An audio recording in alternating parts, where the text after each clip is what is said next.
Self-harm crises can feel completely overwhelming. Whether you're a youth worker, a parent, or a caregiver, it's often in these intense moments that your response can make the biggest difference. Maybe you're working one-on-one or you're part of a group. But no matter the situation, knowing exactly what to do in a crisis is absolutely crucial. In today's video, we're going to walk through practical strategies you can use right away to help a young person manage the urge to self-harm. We'll also talk about how you, as the caregiver or youth worker, can handle your own emotions and stay grounded. These solutions are simple, effective, and proven to work in the most challenging situations. Let's start by understanding what self-harm really is. Self-harm refers to deliberately injuring one's own body, often as a way of coping with emotional pain, frustration, or anger. It might involve behaviors like cutting, burning, scratching, or even hitting oneself. It's important to recognize how the youth in your care is self-harming because that will guide how you approach the situation. Why does self-harm happen?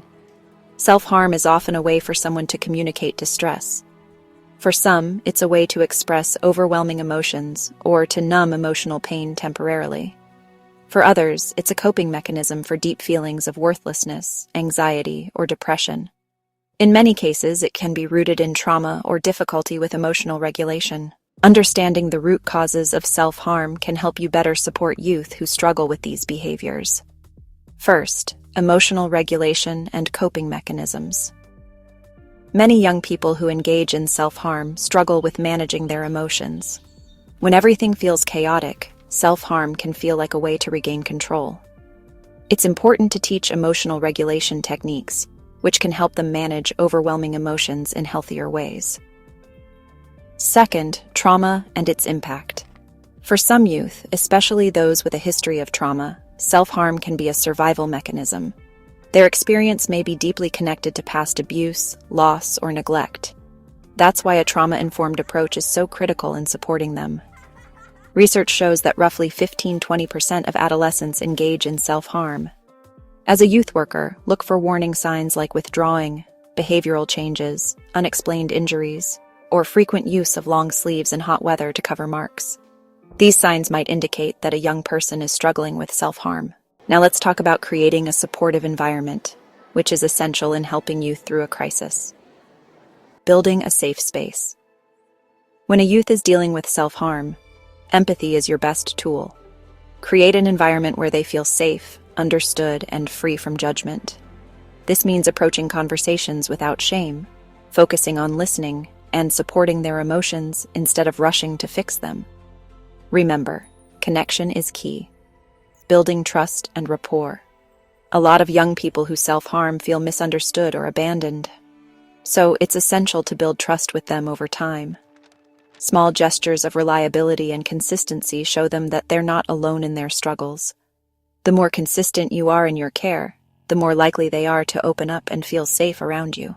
Now let's dive into practical strategies you can use immediately when a youth is in the midst of a self-harm crisis. First, the 5-4-3-2-1 grounding technique. When emotions are running high, one of the first things you should do is ground the youth in the present. The 5-4-3-2-1 method is a quick and effective way to help them focus on their surroundings instead of the overwhelming feelings. Ask them to name 5 things they can see around them. Have them identify 4 things they can touch, maybe their hands or the chair they're sitting in. Get them to notice 3 things they can hear: people talking, cars outside, or a fan. Ask them to name 2 things they can smell, if possible. Finally, ask them to identify 1 thing they can taste, or focus on their breath. This engages their senses, shifting their focus away from the crisis. Studies have shown that grounding exercises like this one help reduce emotional dysregulation and help people focus on the present. Second, physical movement to release tension. Physical movement can be soothing in a crisis. Suggest simple movements like tapping their fingers on a surface, stretching their body, or even standing up and walking around. If they're feeling agitated, have them do jumping jacks or a few squats. This helps redirect the energy that's driving the urge to self-harm into a healthy physical outlet, reducing emotional intensity and increasing endorphins to improve their mood. Third, Using temperature to ground the body. Temperature is another quick way to break the emotional intensity of a crisis.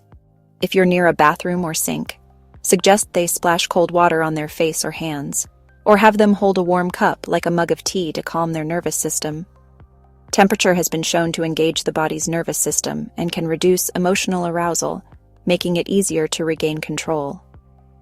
Fourth, deep breathing for calm. Breathing exercises are a go-to tool to help both the body and mind calm down. A great one to use is the 4-7-8 breathing exercise. Inhale deeply for 4 seconds. Hold for 7 seconds. Exhale slowly for 8 seconds. This exercise activates the parasympathetic nervous system, helping the youth to relax and shift focus from distressing thoughts to physical control over their breath. Fifth, positive self-talk to challenge negative thoughts. Negative self-talk often fuels the urge to self-harm.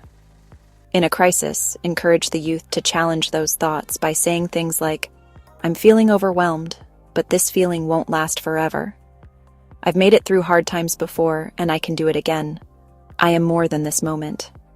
By reframing negative thoughts, they can break the cycle of self-harm urges and replace them with a healthier mindset.